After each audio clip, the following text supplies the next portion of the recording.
Bom dia, boa tarde, boa noite, pessoal. Eu não sei exatamente quando é que vocês estão assistindo a essa aula.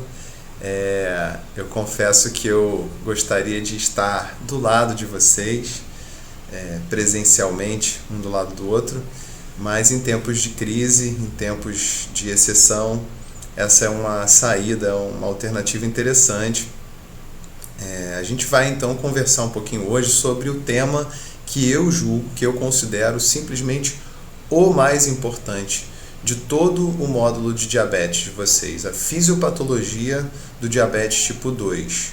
Porque, como vocês bem sabem, o tratamento medicamentoso ele deve ser pautado em cima da fisiopatologia para todas as doenças, em especial para as doenças crônicas. É uma forma da gente tentar desconstruir a fisiopatologia que sustenta a doença, agredindo cada um dos pontos dessa fisiopatologia com um medicamento ou com alguma estratégia.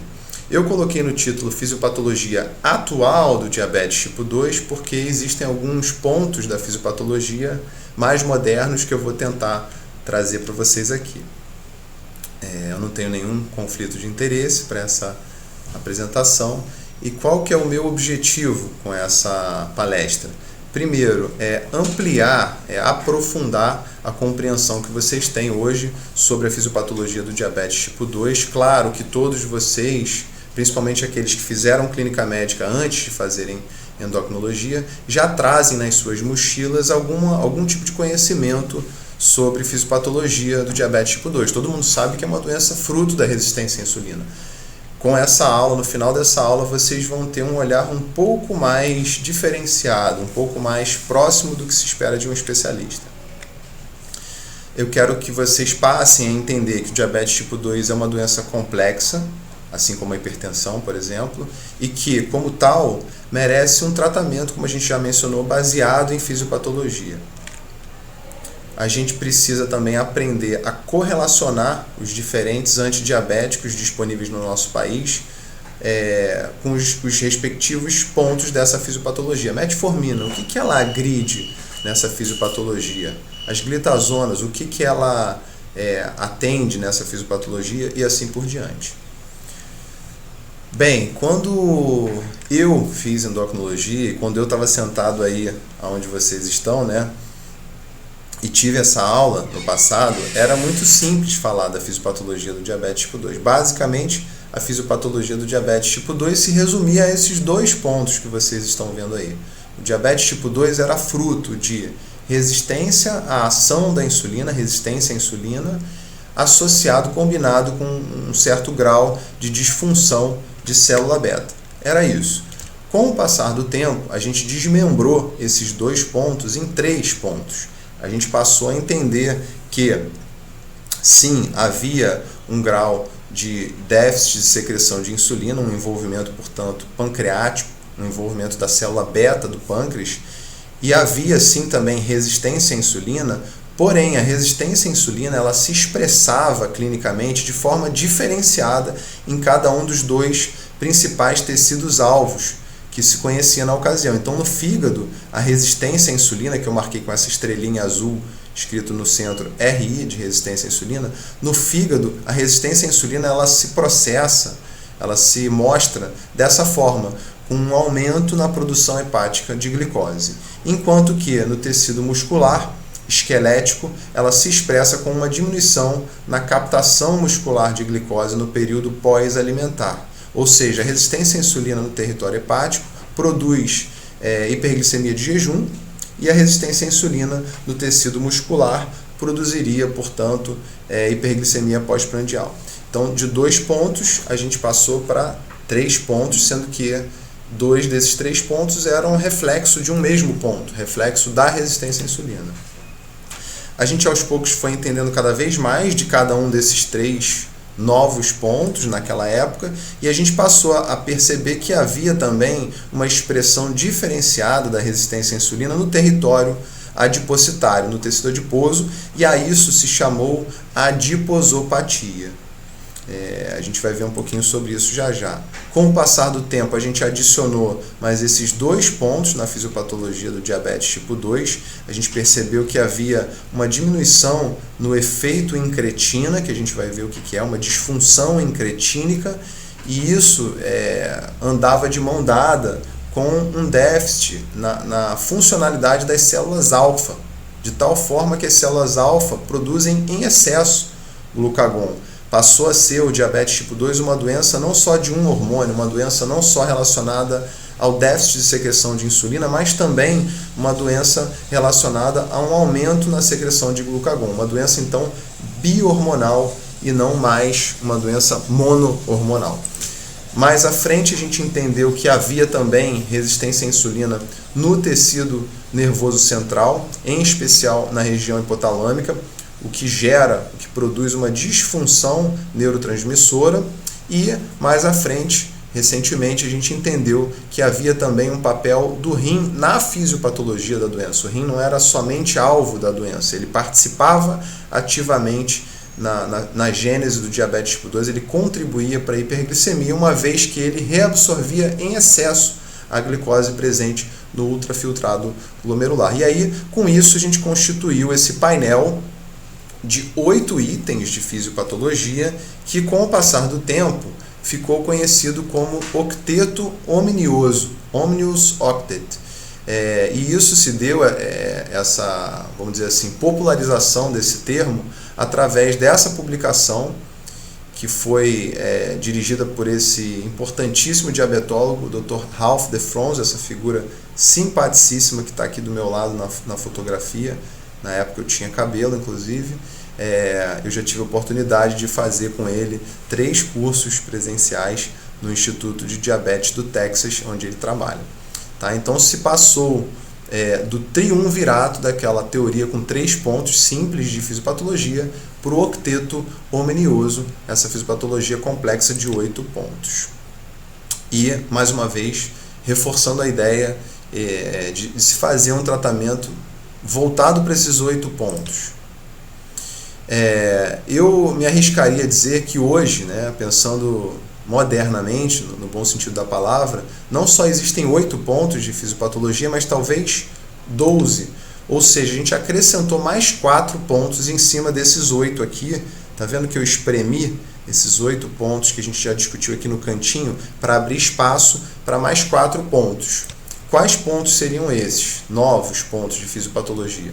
O papel dos disruptores endócrinos na fisiopatologia do diabetes tipo 2, o papel das alterações do ciclo circadiano e dos transtornos do sono na fisiopatologia, o papel importantíssimo da epigenética, o papel importantíssimo também da flora intestinal, e aí fechando 12 pontos. E é possível que a gente adicione mais pontos nos próximos anos? Sem dúvida a gente poderia já hoje colocar que há um papel também dos microRNAs na fisiopatologia e do tecido adiposo marrom / bege, que a gente também vai discutir um pouquinho. Então vamos começar do básico, vamos começar do arroz com feijão. No que consiste, o que seria a chamada resistência à insulina, que eu diria que desses 12 pontos de fisiopatologia seria, sem dúvida, o ponto mais importante. Se você tiver que aprender uma única coisa sobre o diabetes tipo 2, eu acho que é importante que seja a resistência à insulina. Então, como a gente viu, a resistência à insulina no território hepático se processa de tal forma a aumentar a produção hepática de glicose. Vejam nesse gráfico, em amarelo, os indivíduos controle, os indivíduos não diabéticos, e em vermelho, aqueles com diabetes tipo 2, você vê que no diabetes tipo 2 há um aumento na produção hepática de glicose. E esse aumento ele está relacionado diretamente, vejam o R, o coeficiente que correlaciona esses 2 parâmetros, secreção hepática de glicose e glicemia de jejum, esse R é de 0,85. Então, quanto maior a secreção hepática de glicose, maior a glicemia de jejum. Então, como a gente falou, o indivíduo que desenvolve resistência à insulina, ele passa a ter uma maior secreção hepática de glicose e isso gera hiperglicemia de jejum. E ok, quem que vai tratar isso aqui? Qual medicamento que pode endereçar esse ponto de fisiopatologia? A metformina. A metformina ela trata a resistência à insulina no território hepático e é por isso que ela eminentemente diminui os níveis de glicemia de jejum. Ok? Então é importante entender a fisiopatologia e entender qual medicamento que cuida, que trata aquele ponto. Metformina melhora a produção hepática de glicose, melhora então a glicemia de jejum. Olhando aqui para a expressão muscular da resistência à insulina, vejam aqui a capacidade de captação pelo músculo da glicose após um challenge, após um desafio de glicose, uma sobrecarga de glicose. Vejam aqui, foi avaliada a musculatura da perna no que diz respeito à capacidade de captação de glicose pós-sobrecarga. Vejam que em preto, os indivíduos controles, eles têm uma capacidade de captar a glicose muito maior do que em branco os indivíduos com diabetes tipo 2. Ou seja, há uma diminuição da capacidade de captação de glicose no músculo e, com isso, uma hiperglicemia pós-prandial. Quem é que vai tratar isso daqui? Que tipo de intervenção, medida terapêutica que pode melhorar a hiperglicemia pós-prandial por melhorar a sensibilidade à insulina no músculo? Duas opções: o exercício físico, obviamente, você vai mexer com o músculo, você vai melhorar a sensibilidade à insulina no músculo, e as glitazonas ou tiazolidinedionas, elas mexem com a sensibilidade também hepática à glicose, a insulina, desculpa, sim, mas mexem principalmente com a resistência à insulina em tecido muscular e adipocitário, como a gente vai ver mais à frente. Uma discussão interessante, já que a gente está falando de resistência à insulina, é a seguinte: eu preciso aferir laboratorialmente a resistência à insulina do meu paciente através, por exemplo, desse índice famoso chamado de ROMA-IR. Na verdade, do ponto de vista clínico, não há indicação alguma de se solicitar o ROMA-IR. A gente só usa o ROMA-IR em estudos clínicos, ou seja, quando você está comparando uma população A versus uma população B no que diz respeito à resistência à insulina em um estudo clínico, quando você testa, por exemplo, uma intervenção, uma droga A versus placebo. Então, do ponto de vista individual da avaliação do nosso paciente no consultório, nos ambulatórios do IED, não se deve pedir o ROMA-IR, tá bom? Todo paciente com diabetes tipo 2, por definição, tem resistência à insulina, você não precisa documentar isso e você não precisa acompanhar isso. Melhorar o ROMA-IR não significa que o paciente está melhor.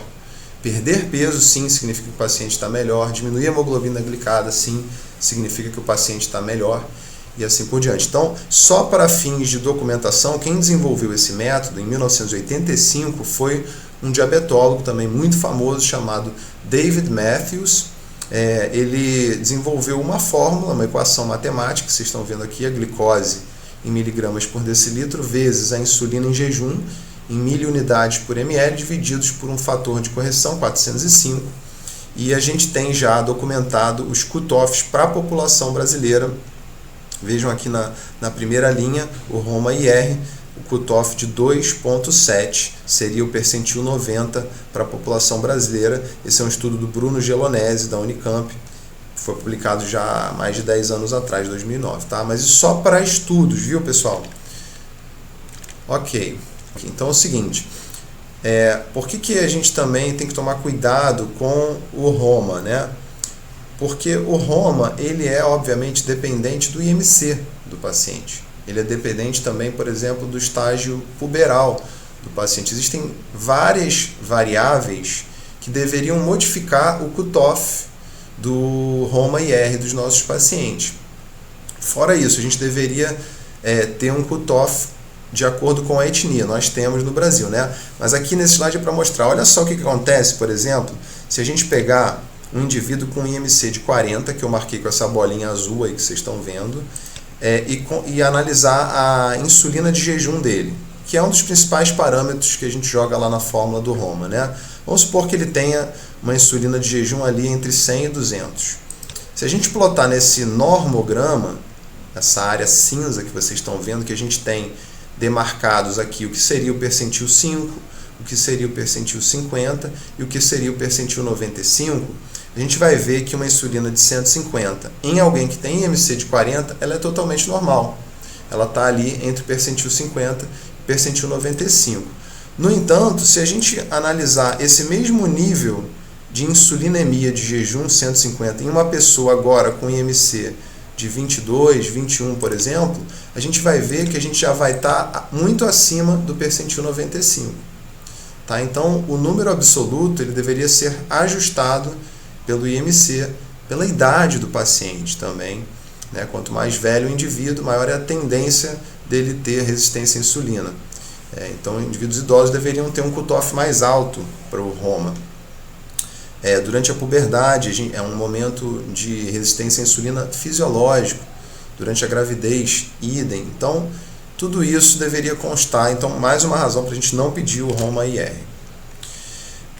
Então, aqui só um exemplo para vocês de como o ROMA-IR pode ser bem utilizado em ambiente de pesquisa. Nesse trabalho, que é o famoso San Antonio Heart Study, SAHS, vocês estão vendo aqui, eles analisaram a relação entre o ROMA-IR e a incidência de doença cardiovascular em 8 anos de follow-up em indivíduos não diabéticos, pessoas ainda sem diabetes, mas já com excesso de peso e já com o ROMA-IR aumentado em pesquisa clínica. Vejam o gráfico da direita de vocês em amarelo, que é o gráfico que a gente já está ajustando para aqueles fatores que eu citei, idade, sexo, por exemplo.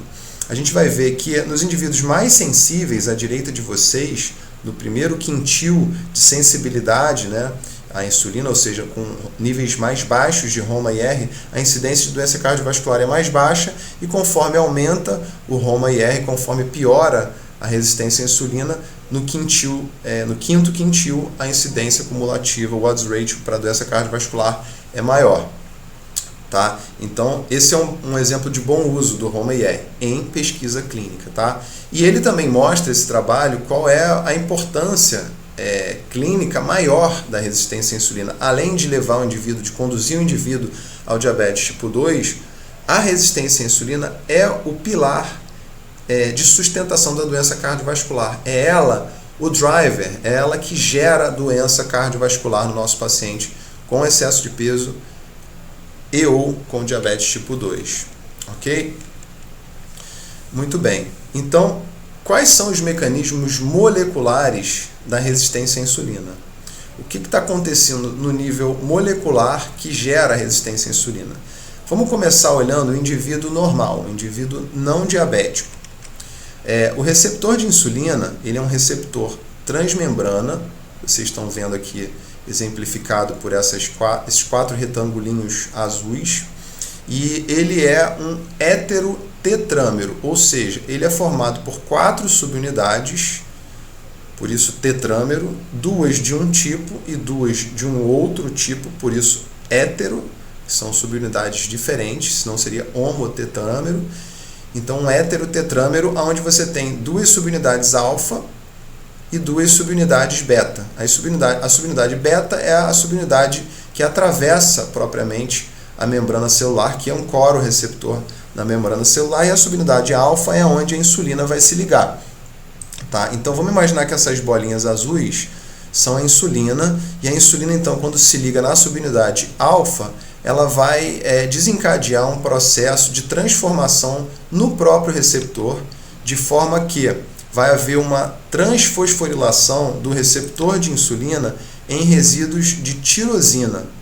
Tá? Quando esse processo é dito fisiológico, ou seja, dentro da normalidade, a fosforilação do receptor de insulina, a autofosforilação da subunidade beta do receptor de insulina se dá em resíduos de tirosina.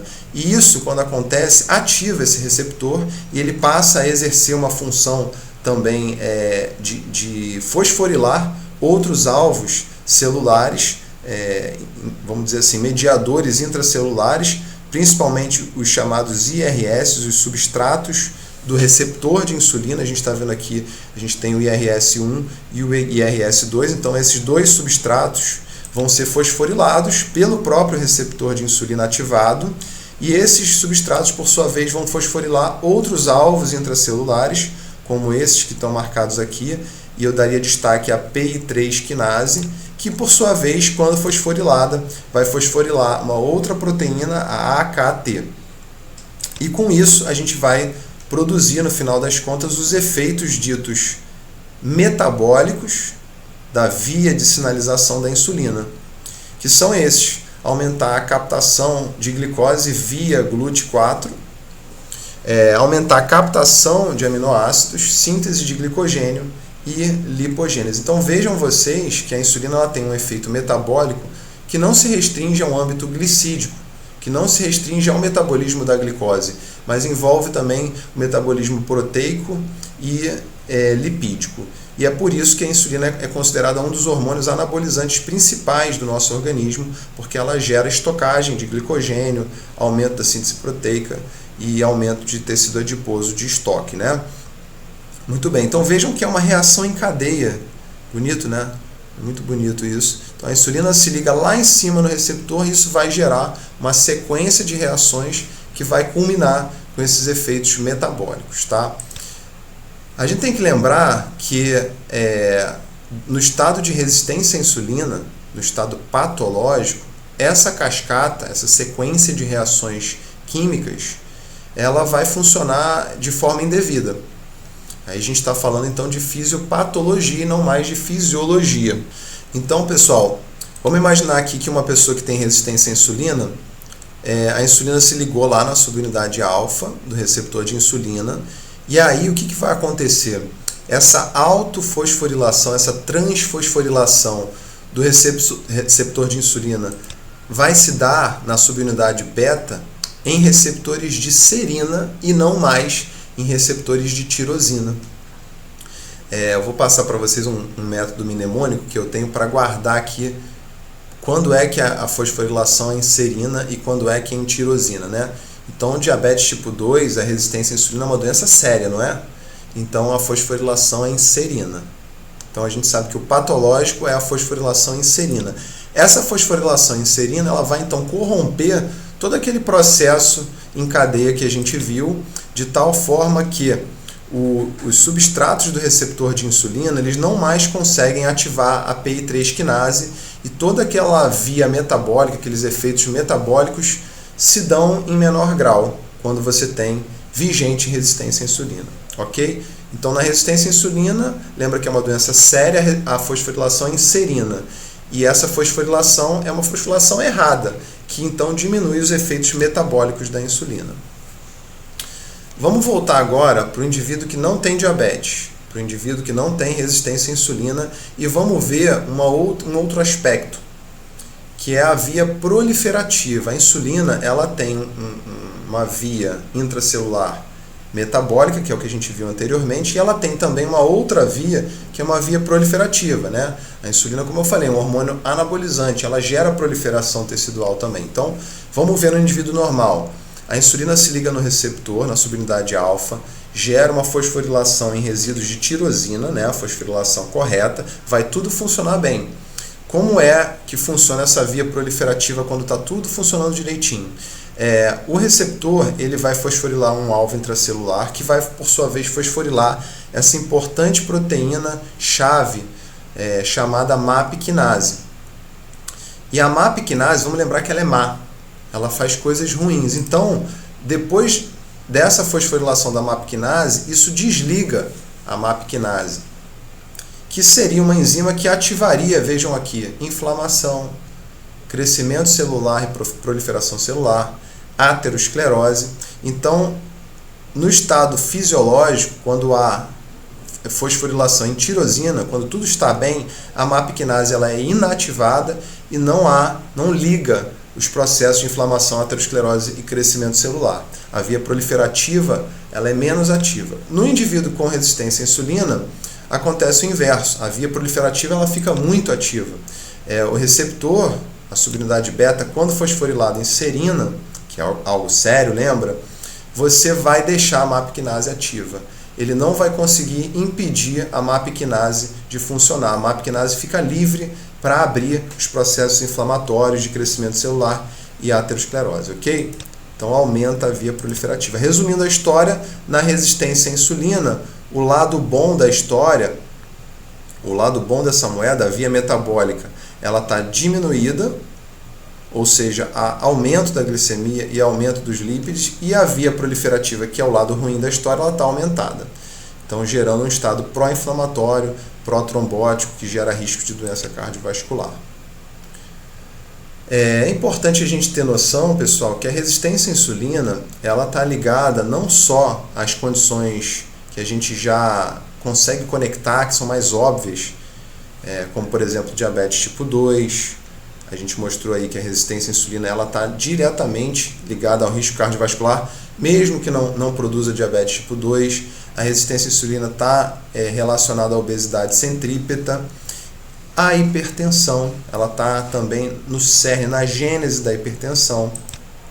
Mas ela está também relacionada a outras condições médicas que a gente não liga habitualmente e que a gente tem que passar a ligar.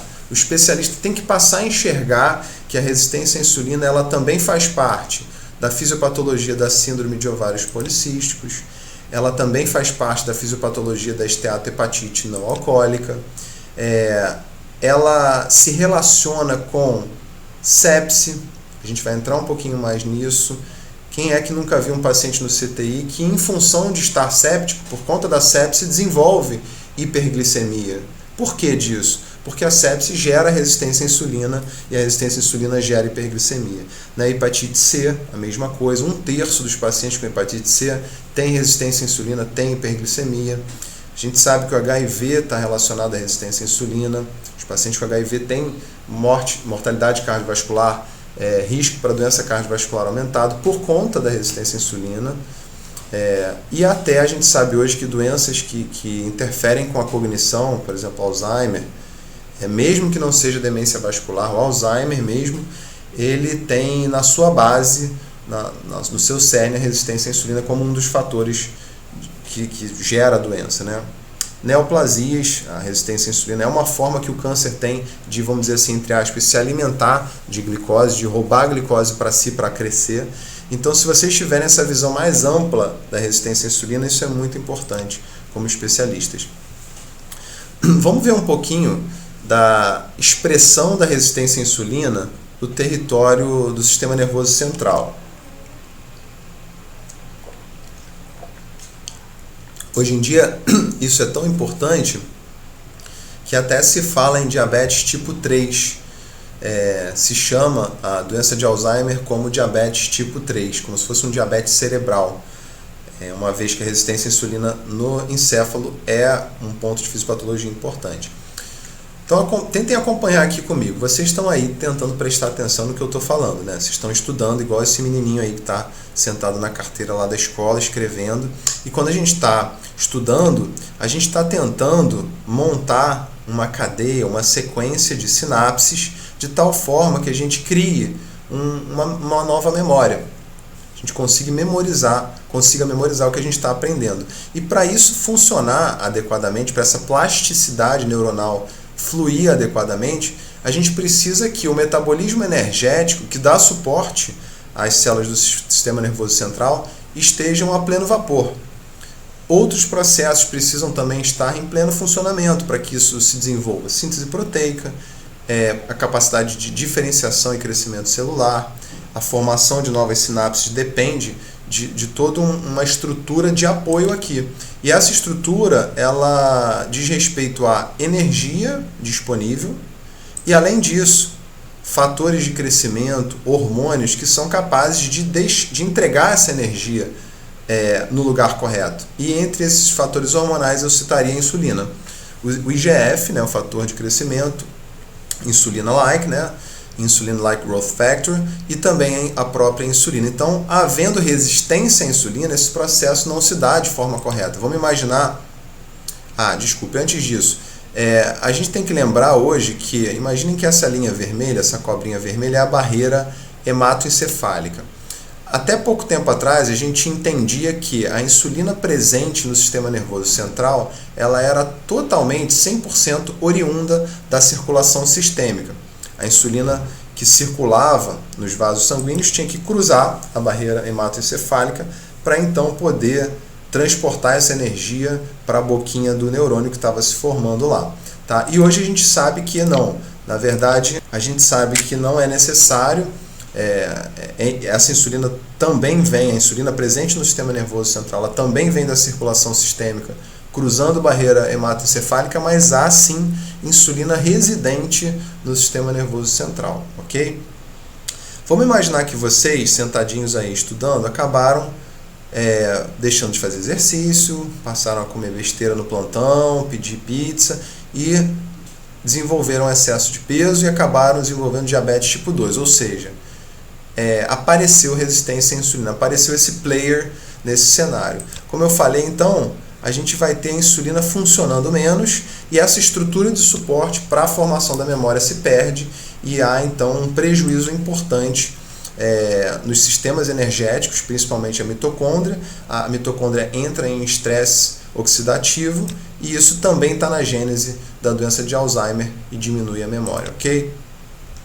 Uma outra forma mais simplista de entender isso imagina que aqui a gente tem um indivíduo normal, a membrana celular de um neurônio no sistema nervoso central, a insulina se ligando no receptor de insulina, tá vendo aqui IR de Insulin Receptor, na membrana, alocado aqui na membrana celular, e aquela a fosforilação, a transfosforilação tá acontecendo normalmente, e toda aquela reação em cadeia no sistema nervoso central culmina com neuroproteção, desenvolvimento neuronal, processos de regeneração, limpeza de debris celulares. Quando há resistência à insulina, quando há diabetes tipo 2, o receptor não funciona direito e você não consegue desencadear essa sequência de reações químicas que culminaria lá com o desenvolvimento neuronal, ok? Beleza, vamos falar um pouquinho sobre a resistência à insulina relacionada à sepse, como a gente colocou ali. Qual é o vínculo aí, como é que se processa essa questão? Então, a gente tem no nosso organismo uma superfamília de receptores também de membrana, chamados Toll-like receptors, receptores Toll-like, TLRs. Essa família de receptores faz parte da nossa imunidade inata, ou seja, é uma família de receptores cuja função é identificar padrões infecciosos e desencadear uma resposta inflamatória para, entre aspas, combater essa infecção que se detecta, que se percebe através desses Toll-like receptors. Então vejam aqui que a gente tem o Toll-like receptor tipo 9, por exemplo, em amarelo à direita de vocês, que é capaz de perceber, por exemplo, alguns padrões gênicos bacterianos, virais. A gente tem um Toll-like receptor tipo 5 que percebe a flagelina de alguns micro-organismos. E a gente tem também, que eu queria chamar a atenção, esse é o principal aqui para a nossa conversa de hoje, que é o Toll-like receptor tipo 4, que vai perceber a presença da LPS, do lipopolisacáride, presente nas infecções por gram-negativos em grande quantidade. E quando o LPS se liga nesse Toll-like receptor tipo 4, vejam o que a gente produz. NF-kappa-beta, que por sua vez produz citocinas inflamatórias, TNF-alfa, interleucina 6 e 1. E a gente sabe que inflamação é igual à resistência à insulina. A inflamação gera resistência à insulina. Então é por isso que, diante de uma sepse por gram-negativo, por exemplo, via Toll-like receptor 4, você abre uma resposta inflamatória importante e isso gera resistência à insulina e o seu paciente no CTI vai ter hiperglicemia. E vai melhorar da hiperglicemia quando você tratar a sepse, porque você desliga esse receptor aí, ok? Então o Toll-like receptor tipo 4 é o link entre a sepse e a resistência à insulina e a hiperglicemia.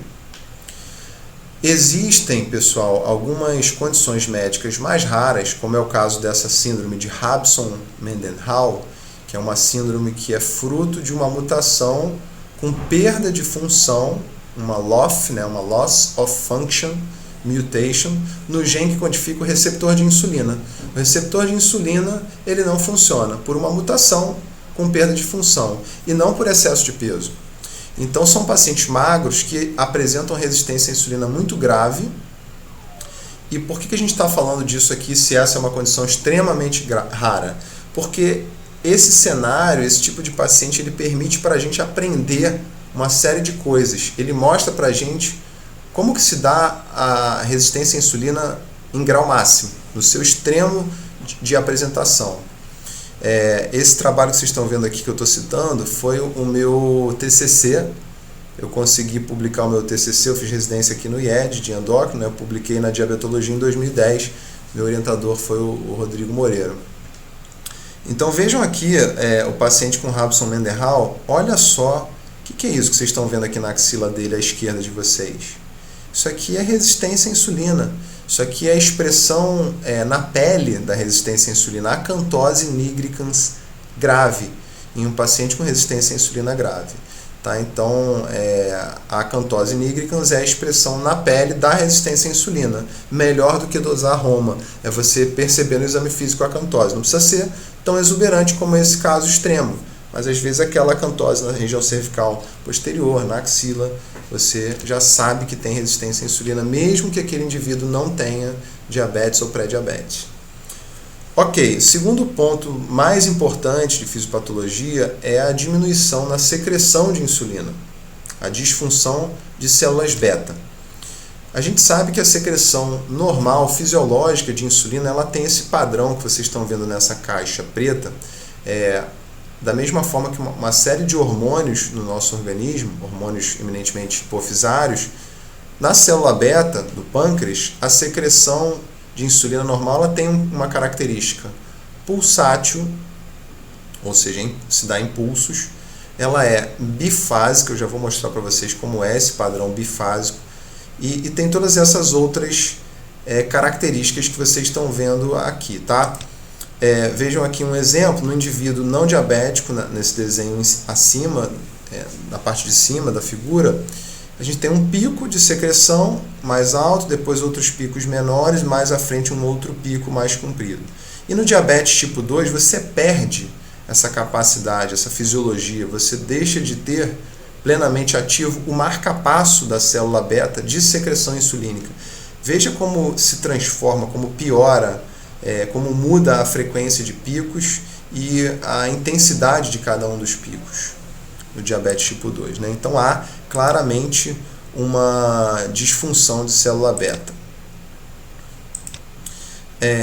E isso vai produzir, obviamente, um impacto na glicemia. Vejam aqui no indivíduo em azul com intolerância à glicose e no indivíduo azul claro, indivíduo com secreção normal ainda, com glicemia normal, desculpe, a gente vê que a primeira coisa que acontece no indivíduo que já tem intolerância à glicose, ainda não é diabético, é que esse pico de secreção de insulina, ele começa a ficar retardado. Vejam aqui que o pico no indivíduo normal, em azul claro, ele é mais precoce. No indivíduo com diabetes, ele tem um lag, que está marcado aqui em vermelho. Ok? E aí a glicemia sobe um pouquinho.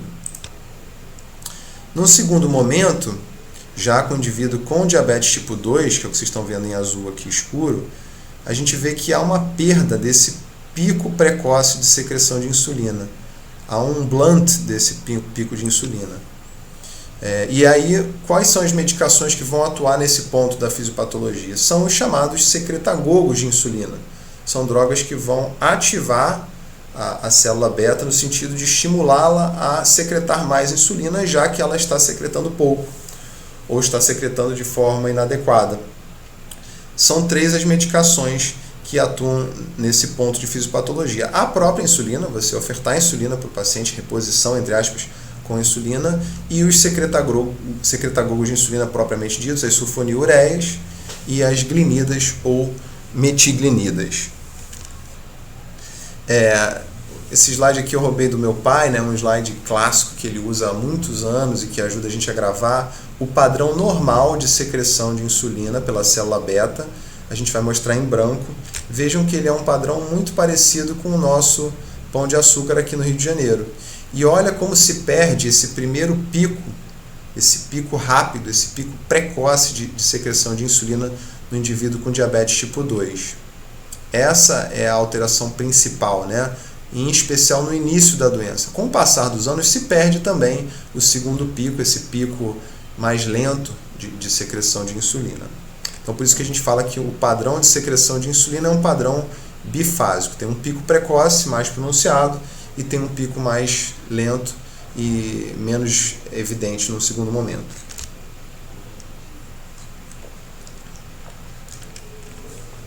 passar isso aqui. A gente tem que lembrar, gente, que atualmente a gente não tem nenhum tipo de tratamento que consiga conter a perda de células beta, a perda de função de células beta, a perda de massa de células beta pancreática. Independente do tipo de tratamento que você institui, a doença inexoravelmente vai avançando, o diabetes tipo 2 vai, entre aspas, comendo as células beta e mais adiante, com o passar dos anos de doença, o indivíduo com tipo 2, ele se torna um insulino requerente, ele passa a funcionar como se fosse um tipo 1, ele passa a precisar de insulina. Então vejam aqui esses dados do estudo KPDS, o estudo clássico na nossa especialidade. Vejam que, independente da terapia, seja terapia com dieta, em cinza, metformina em azul claro, ou sulfa em amarelo, independente disso, a função de células beta ao longo dos anos vai declinando. E com isso, a hemoglobina glicada vai se elevando. Ok? A perda, então, de células beta é algo progressivo, inexorável, independente da terapia que se institua. Eu quero mostrar para vocês também essa figura que é clássica do indivíduo chamado Polonsky, que mostra a história natural do diabetes tipo 2. Então vejam aqui no eixo horizontal, a gente tem no meio da figura o momento do diagnóstico, um momento em que se fecha o diagnóstico, o ano 0. Para a direita a gente tem os anos após o diagnóstico e para a esquerda a gente tem os anos que antecedem o diagnóstico do diabetes tipo 2. No eixo vertical, a gente tem o percentual de células beta funcionantes. Então vejam que no ano 0, no momento do diagnóstico, a gente já tem perda de 50% na massa funcionante de células beta. Ou seja, quando você faz o diagnóstico do diabetes tipo 2, você já está atrasado. A doença ela já está acontecendo, olha, há pelo menos 8 a 12 anos. Então o indivíduo, em geral, ele passa anos na faixa de intolerância à glicose, depois ele passa a ter uma hiperglicemia pós-prandial que não é diagnosticada e depois a gente acaba fazendo o diagnóstico, ok? E conforme passam-se os anos, como a gente viu, independente da terapia, essa massa de células beta vai caindo até que você entre numa fase mais avançada de doença, em geral lá em torno de 10, 12 anos de evolução, 20, dependendo do paciente, com necessidade de insulina. O que significa glicotoxicidade? Que é um conceito chave, vocês vão ouvir muito na nossa especialidade. A glicotoxicidade ela pode ser explicada com essa frase aqui embaixo, que eu não sei o autor, mas é uma máxima na nossa especialidade, ela é muito ouvida, que é o seguinte: é mais fácil manter a euglicemia do que alcançá-la. É mais fácil você manter a glicose sob controle do que controlar o diabetes quando o diabetes está descontrolado. Mais ou menos igual na nossa casa. É mais fácil você manter a casa arrumada depois que a faxineira já fez uma faxina ultra mega do que você fazer a faxina mais grosseira, não é assim? É a mesma coisa aqui. E por que isso acontece? Porque a célula beta, quando ela convive, quando ela está inserida num milieu, num ambiente de hiperglicemia ao seu redor, ela, mesmo tendo capacidade de produzir e secretar insulina, ela não o faz. Ela fica, entre aspas, abobalhada. E você limpando essa hiperglicemia ao redor da célula beta, ela volta a secretar insulina. Ou seja, há uma perda funcional e não orgânica de capacidade secretória de insulina pela célula beta em função da própria hiperglicemia. E é importante lembrar que essa questão, esse ponto, essa glicotoxicidade, ela é reversível. Basta você limpar a casa que a célula beta volta a funcionar.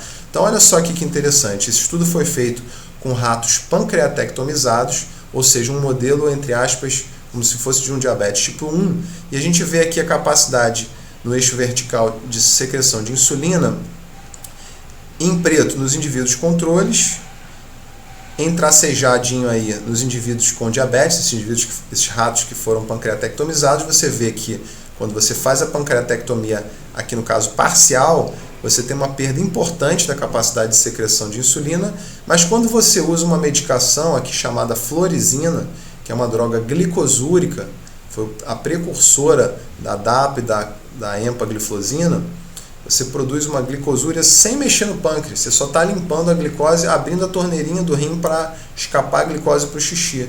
Você devolve a capacidade de secreção daquela primeira fase e também da segunda fase, daquela curvinha da secreção de insulina. Muito bem. E a glicotoxicidade, às vezes a gente consegue tratar a glicotoxicidade usando insulina. Então você pega um paciente, por exemplo, que descobriu diabetes tipo 2 agora, e ele chega com 12 de hemoglobina glicada. Ele passou anos, 10 anos, 12 anos sem saber que tinha diabetes. E, portanto, quando ele chega, ele já está com poliúria, polidipsia, emagrecimento, francamente catabólico, e vivendo essa realidade da glicotoxicidade. Ele tem algumas células beta ainda funcionando, mas que estão abobalhadas pela hiperglicemia ao redor. Aí se você fizer uma sulfonilureia, por exemplo, não vai funcionar. Porque a célula beta não consegue, ela está abobalhada, não consegue produzir insulina, mesmo você usando uma sulfa para estimular ela.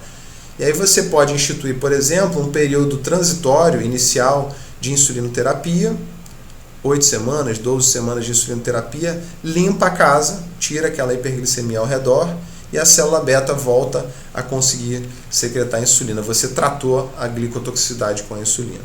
E tem vários estudos que fizeram isso, aqui são citações de 3 trabalhos, não vou entrar em detalhes. Existe também um ponto que eu vou passar rapidinho, a gente fala pouco sobre isso, mas é interessante notar que existe uma substância chamada polipeptídeo amiloide da ilhota, que em indivíduos não diabéticos é liberado em concentrações equimolares, 1:1 com a insulina. Para cada molécula de insulina que é secretada também pela célula beta um polipeptídeo amiloide da ilhota. Em indivíduos com diabetes, o que se observa? Uma hipersecreção desse polipeptídeo amiloide e consequente deposição de polipeptídeo amiloide na célula beta, na ilhota pancreática, no pâncreas. E isso, em animais de experimentação, aqui em babuínos, por exemplo, se correlacionou com a disfunção de célula beta. Isso provavelmente é parte da causa da perda de secreção de célula beta. Acaba funcionando como se fosse uma verdadeira amiloidose pancreática. Esse acúmulo de peptídeo amiloide, de polipeptídeo amiloide da ilhota, vejam aqui como é que fica totalmente diferente do normal. No indivíduo com diabetes tipo 2, há um acúmulo enorme de peptídeo amiloide. O que é lipotoxicidade, gente? Lipotoxicidade é o seguinte: quando a gente tem resistência à insulina no tecido adiposo, o tecido adiposo ele passa a jogar na corrente sanguínea mais ácido graxo livre. E esse ácido graxo livre ele vai viajar pela corrente sanguínea e vai encontrar a célula beta, e ele atrapalha a célula beta na produção de insulina, na secreção de insulina. Ele deixa mais uma vez a célula beta abobalhada, igual a glicose. Glicose alta ao redor da célula beta e ácido graxo livre ao redor da célula beta deixam ela abobalhada, e isso é reversível também. Então a gente tem que entender hoje o tecido adiposo não como um mero órgão de estoque de energia, mas também e principalmente como um órgão endócrino, um órgão capaz de secretar uma infinidade de substâncias que têm função parácrina, endócrina e até autócrina. Vejam aqui nessa fotografia de microscopia eletrônica, essa bola, essa estrutura oval aí no meio, é um adipócito. Vejam o íntimo contato que o adipócito tem com a vasculatura. Aqui essa cobrinha ao redor desse ovo gigante é um pequeno vaso sanguíneo, e é por isso que o adipócito consegue jogar muita quantidade de hormônios na corrente sanguínea. Por exemplo, leptina, TNF-alfa, prostaglandina, adiponectina, resistina, etc. Todas essas substâncias que vocês estão vendo aí, que conjuntamente a gente chama de adipoquinas ou adipocitocinas. São as citocinas do adipócito. E entre elas, como eu falei, o ácido graxo livre, Free Fatty Acid. Então aqui é um experimento que comprova isso. Vejam aqui no indivíduo com diabetes tipo 2, à esquerda de vocês, o que acontece com a secreção de insulina, aqui medida de forma indireta pelo peptídeo C, quando a gente infunde solução salina versus uma solução lipídica. Quando você infunde ácido graxo livre, você tem uma secreção menor de insulina, porque você instituiu a chamada adiposopatia, ou essa, como a gente colocou aí, você atrapalha a célula beta com ácido graxo livre. Ok. E como é que se trata isso, essa adiposopatia? Primeiro, com perda de peso, diminuindo a quantidade de gordura visceral que o indivíduo tem através do emagrecimento. E medicamentosamente falando, a gente pode usar as glitazonas ou tiazolidina-idionas, que melhoram a sensibilidade à insulina no músculo e no tecido adiposo. Elas vão fazer o tecido adiposo se redistribuir. Você vai tirar a gordura da região abdominal e vai depositar eminentemente na gordura subcutânea. A gente vai tratar aí a chamada adiposopatia, né? Eu gosto de brincar com essa imagem, né? Que esse camarada aí, ó, Ronnie Coleman, 48 anos, 150 quilos, pura massa muscular. Ele tem um IMC, se você for calcular, de 46,2. Seria classificado, teoricamente, como portador de obesidade grau 3, IMC de 40 ou maior. Ele tem resistência à insulina? Obviamente que não tem, porque a resistência à insulina está atrelada a tecido adiposo visceral. E ele não tem nem tecido adiposo visceral, nem subcutâneo. Vejam aqui o que eu falei. À esquerda de vocês, a gente vê o que acontece com a capacidade de captação de glicose conforme a gente aumenta a massa, o volume de tecido adiposo visceral. Conforme aumenta o tecido adiposo visceral, cai exponencialmente, essa é uma curva exponencial, a capacidade de captar a glicose, cai a sensibilidade à insulina. Vejam o P aqui, altamente significativo, tanto em homens quanto em mulheres. Por outro lado, você aumentando a quantidade de tecido adiposo subcutâneo, vejam aqui, é uma linha reta, não muda a sensibilidade à insulina. O que traz resistência à insulina é o tecido adiposo visceral. Então, a gente sabe hoje que é muito mais importante do que o IMC a gente checar a composição corporal usando qualquer método que seja, pregas cutâneas, bioimpedância, ressonância, DEXA, tomografia, que é o que a gente está mostrando aqui. Olha só, marcado aqui, em um indivíduo com diabetes tipo 2, de verde a gente tem a quantidade de tecido adiposo visceral, e de azul a gente tem a quantidade de tecido adiposo subcutâneo. Ok? Aqui a gente tem uma demonstração do ponto de vista citológico. Por que disso? Por que é o tecido adiposo visceral ou omental? A gente está vendo à esquerda aqui, ó, omental white adipose tissue, tecido adiposo branco visceral à esquerda de vocês, e à direita de vocês o white subcutâneo, subcutaneous white adipose tissue. Vejam que o tecido adiposo visceral ele é permeado por uma quantidade enorme de células inflamatórias, de macrófagos ativados. E no tecido subcutâneo ele tem uma quantidade de tecido de macrófagos muito menor. Ou seja, o tecido adiposo visceral ou mental, ele é altamente inflamado. E é ele que está associado a essa inflamação crônica de baixo grau que gera resistência à insulina, que a gente já viu. Então, vamos ver uma outra coisa interessante aqui relacionada a isso, a tecido adiposo. Esse camarada, Uribe, 40 anos, 550 quilos, ele é tido como o indivíduo vivo mais obeso do mundo. Na verdade, eu acho que ele já até faleceu, mas ele foi o indivíduo vivo mais obeso do mundo. Não sai da cama há anos, veja a quantidade de tecido adiposo, e curiosamente, ele não tinha hipertensão e não tinha diabetes tipo 2. Constituindo o que a gente chama de obeso metabolicamente saudável. Por que disso, pessoal? Porque o que importa do ponto de vista de resistência à insulina, do ponto de vista de desenvolvimento de complicações do excesso de peso, como diabetes tipo 2 e hipertensão, é a quantidade de tecido adiposo visceral. Se o indivíduo ele é capaz de acumular gordura perifericamente, ele se protege das consequências do excesso de peso, como é o caso do Uribe. Olha só a quantidade de tecido adiposo na perna que ele tem, olha.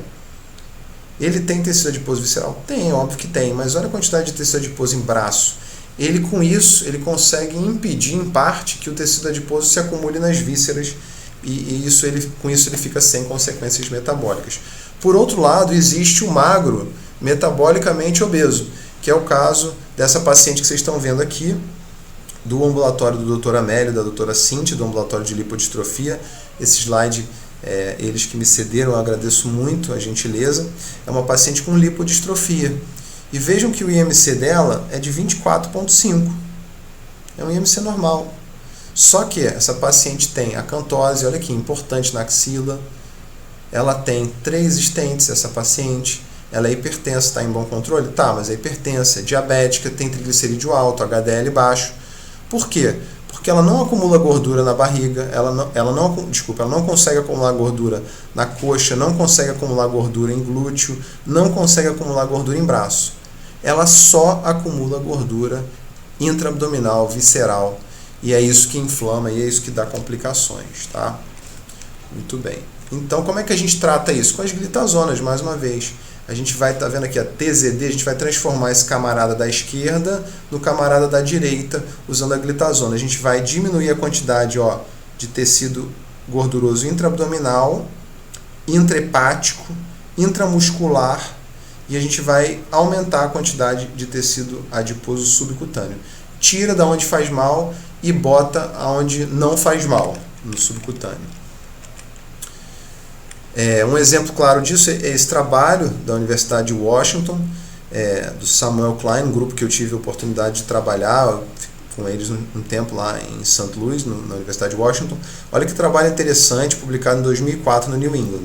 Eles pegaram indivíduos com obesidade grave e fizeram uma avaliação por CLAMP, que é o método padrão ouro para avaliação da resistência à insulina, pré e pós lipoaspiração.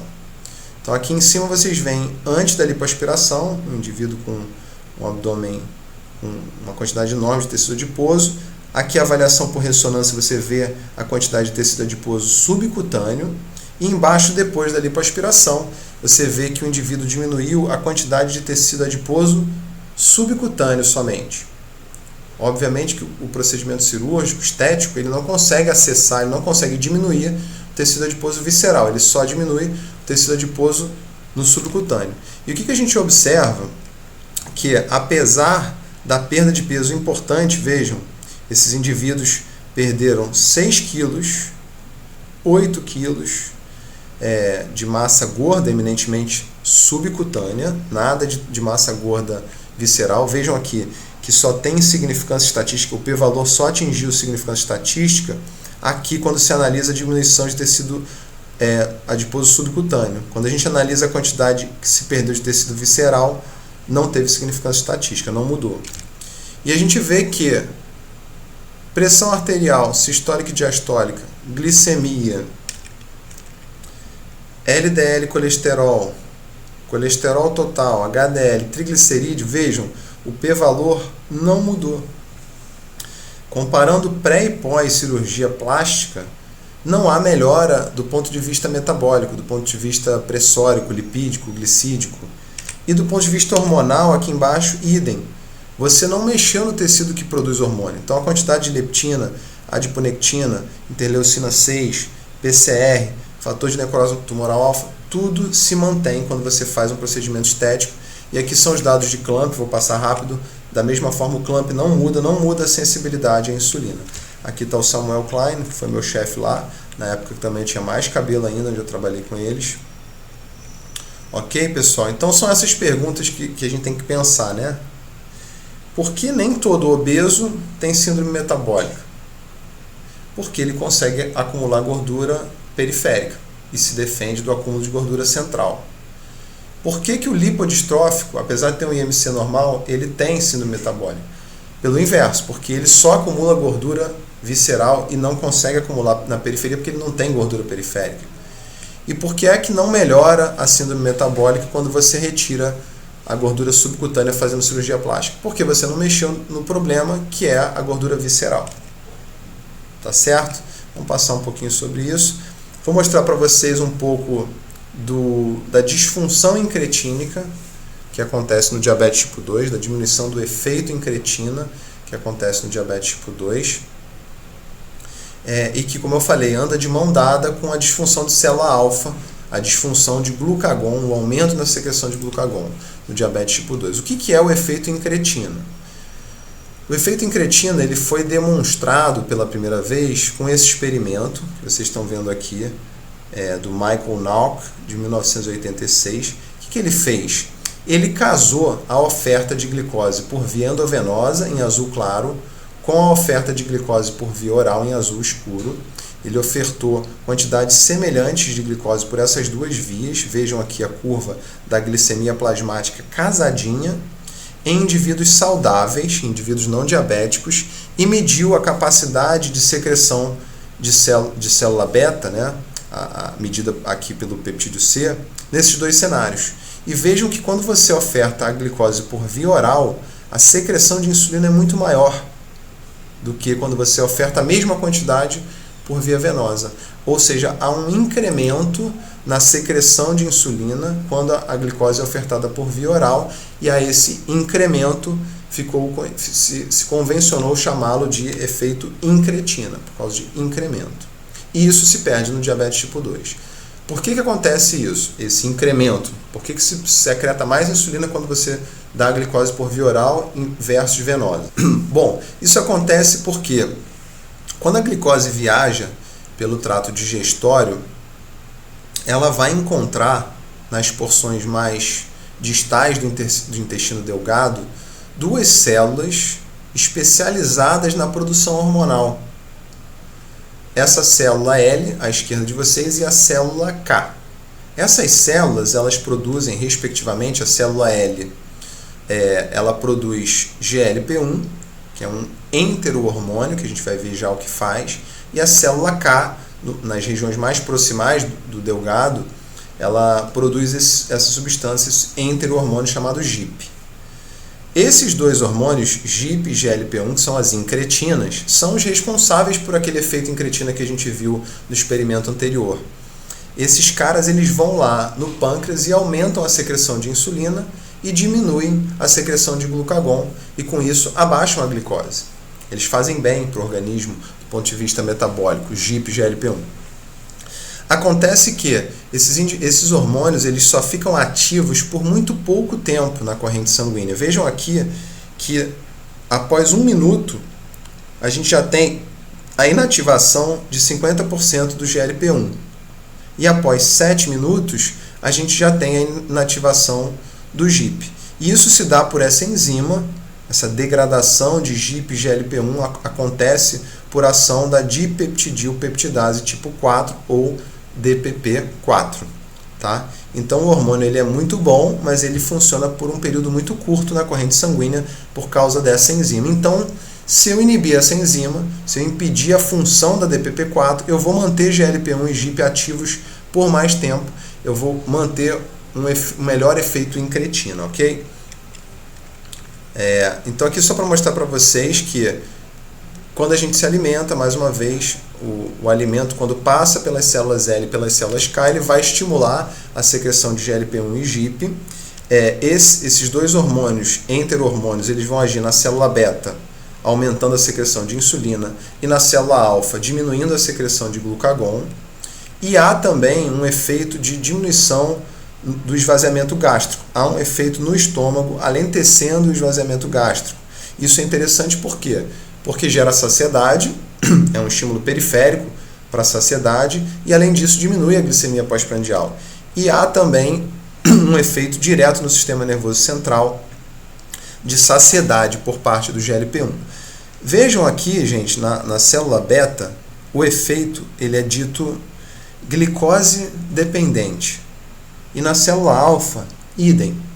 O efeito do GLP-1 é glicose dependente. Isso é muito bem-vindo. O que significa isso? Significa que esse efeito só acontece, só se dá quando há hiperglicemia. E ele não se dá, ele é desligado quando você está em vigência de euglicemia ou mesmo em vigência de hipoglicemia. Ou seja, os medicamentos que agem nessa via, os medicamentos que modulam as incretinas, eles não causam hipoglicemia por isso.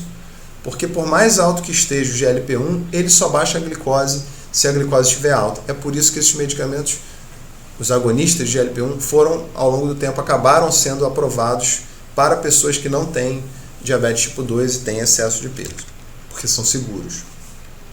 Então vejam aqui à esquerda de vocês aquele experimento que eu mostrei, mostrando o efeito incretina, e vejam no indivíduo com diabetes tipo 2 como se perde, como que o efeito incretina ele é cortado aí, perdido. Então há uma disfunção incretínica, há uma perda do efeito incretina nos indivíduos com diabetes tipo 2, e a gente pode tratar isso. Vou passar aqui um pouquinho mais rápido. Então vamos resumir aqui dessa forma. Vamos primeiro analisar o indivíduo não diabético, é a linha que vai aparecer em azul. O que acontece depois de uma refeição do ponto de vista glicêmico, nessa primeira linha, do ponto de vista da insulina, segunda linha, e do ponto de vista de glucagon, terceira linha. Então o indivíduo que não tem diabetes, ele tem pré-refeição, antes dessa seta branca, veja, uma glicemia na faixa da normalidade. Quando ele come, a glicemia se eleva dentro da normalidade e depois volta ao normal. E por que a glicemia normaliza depois de uma refeição? Porque diante da refeição há um aumento, vejam aqui, na secreção de insulina e há uma supressão da secreção de glucagon. A refeição no indivíduo não diabético, no estado de fisiologia, é capaz de suprimir a secreção de glucagon, que é alta antes da refeição. Vamos ver agora o que acontece em tracejado em branco no indivíduo com diabetes tipo 2. Aqui em cima primeiro. Primeiro que o indivíduo já parte de uma glicemia mais elevada, uma glicemia na faixa de diabetes. Com a refeição a glicemia sobe ainda mais e não volta para o normal. E por que não volta para o normal? Porque vocês podem ver na linha de baixo, com a refeição não se consegue secretar insulina, há aquela disfunção de célula beta que a gente mencionou, e há também na terceira linha disfunção de célula alfa. Vejam que a refeição no indivíduo com diabetes tipo 2, ela não consegue suprimir a secreção de glucagon. A secreção de glucagon se mantém alta, non-suppressed glucagon. E isso é fruto da disfunção incretínica. A gente pode tentar tratar isso aí com inibidor de DPP-4, para desligar aquela enzima que destrói o hormônio que é do bem, que é o GLP-1, ou usar diretamente uma versão sintética do GLP-1, um agonista do GLP-1. Ok. Vamos falar um pouquinho do último ponto de fisiopatologia, mais recentemente adicionado naquele painel, naquele octeto do Defronzo, que é um aumento na reabsorção renal de glicose. O rim, em vez de ajudar, ele atrapalha. Gente, vejam aqui o que acontece com a função dessa proteína chamada SGLT2, Sodium Glucose Transporter tipo 2. É um transportador de sódio e glicose, que é a proteína presente nas porções proximais do néfron, responsável pela reabsorção da glicose que cai no ultrafiltrado glomerular. A glicose, ela evolutivamente, ela foi vista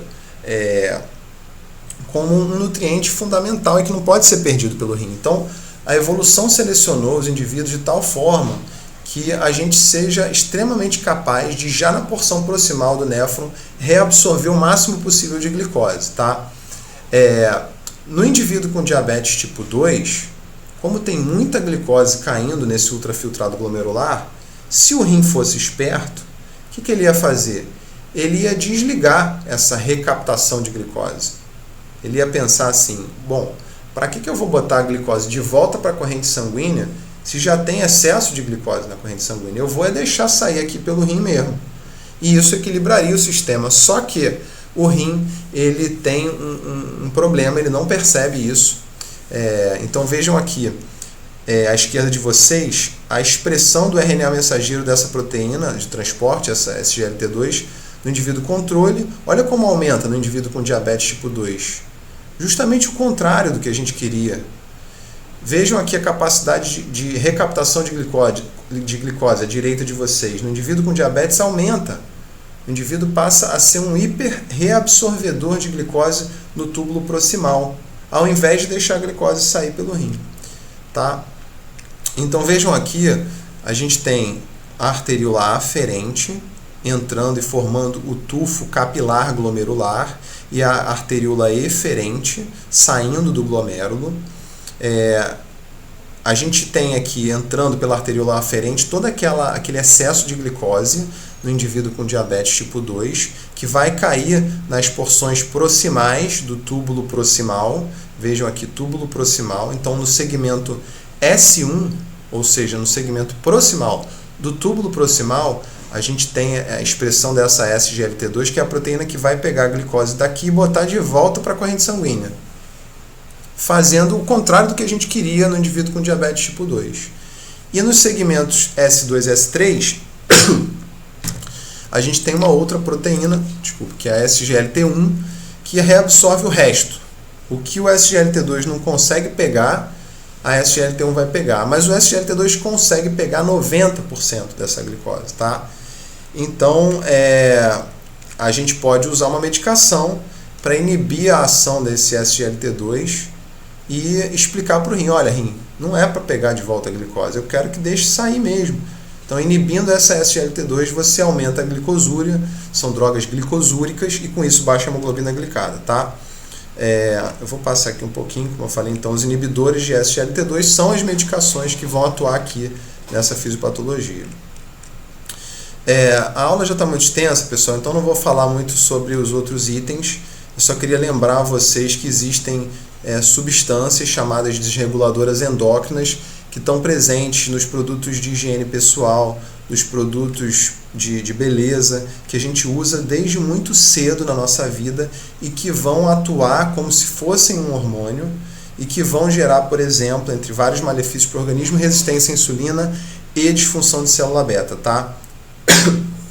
As três principais substâncias que geram isso são as dioxinas, o BPA, bisfenol A, e os pesticidas, tá? A gente tem que lembrar do papel da epigenética no diabetes tipo 2, o papel do ciclo circadiano no diabetes tipo 2, eu não vou falar sobre isso por conta do tamanho da aula, e o papel da flora intestinal também no diabetes tipo 2, a gente pode conversar um pouquinho mais sobre isso pessoalmente depois, se vocês quiserem, tá bom? Só para exemplificar aqui a questão da microbiota, vou mostrar só esse slide, que é o seguinte. Vamos imaginar que a gente tem dois ratinhos de laboratório, um magro, à esquerda de vocês, e um rato obeso, que é um animal geneticamente modificado chamado OB-OB. E a gente vai fazer um transplante de microbiota intestinal. A gente vai pegar todas as bactérias que moram no intestino desses animais e transferir para animais ditos germ-free. São animais que a gente produz em laboratório também, que não tem nenhuma bactéria no intestino. O que acontece com um animal que recebe a microbiota do animal obeso?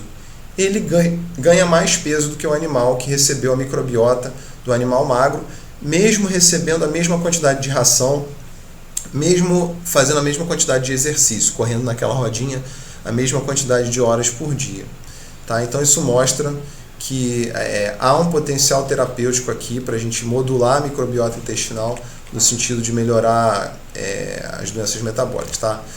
Então eu queria fechar dizendo para vocês que a fisiopatologia do diabetes tipo 2 ela é uma estrada enorme, como essa que vocês estão vendo nessa figura. E a gente está aqui, onde eu marquei bem no início dessa estrada. A cada dia que passa, a cada hora que a gente caminha nessa estrada, a gente vai aprendendo mais.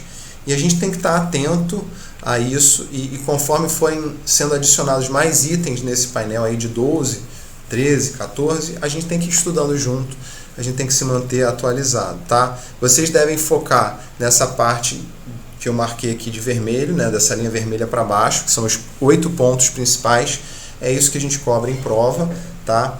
Entender basicamente, não precisa ser profundamente o funcionamento de cada um desses 8 itens, saber enumerar eles, isso é muito importante, citar eles, explicar minimamente e saber qual remédio age em cada um. Vamos ver isso aí então. A metformina, lembra? Ela atua na resistência à insulina no território hepático, ela vai combater a hipersecreção hepática de glicose e vai melhorar a glicemia de jejum. A pioglitazona, uma tiazolidinediona, ela vai atuar na resistência à insulina no território muscular e no território adipocitário, melhorando a adiposopatia vai diminuir aquele envio de ácidos graxos livres que o tecido adiposo envia para a célula beta o tempo todo, vai diminuir a inflamação do tecido adiposo, consequentemente a resistência à insulina, e no músculo vai melhorar a captação muscular pós-prandial de glicose. As sulfas, as insulinas, as glinidas, os agonistas de GLP-1 e os inibidores de DPP-4, todos esses 5, aqui tem 4 escritos, mas adicionem aí as glinidas, podem melhorar a capacidade secretória de insulina, vão tratar a disfunção de célula beta. Os inibidores de SGLT2 vão inibir lá a SGLT2, vão inibir aquela proteína que reabsorve glicose, vão promover glicosura, então vão tratar a reabsorção exagerada de glicose, que é ponto de fisiopatologia no diabetes tipo 2, e por fim, a hipersecreção de glucagon e o defeito em cretina, a disfunção incretínica, você pode tratar com agonistas de GLP-1 e inibidores de DPP-4. Tá bom, pessoal? Isso aqui está desatualizado, não tive tempo de atualizar, eu queria só lembrar a todos que o curso que eu organizo com o meu pai de diabetes, suplementação alimentar, medicina esportiva, esse ano vai ser todo online. Entrem no site para fazer a inscrição de vocês, www.cursosend.com.br. Esse ano a gente criou essa oportunidade diante dessa situação grave que a gente está vivendo. Tem muitos temas interessantes. Beleza? Um abração. Tchau, tchau.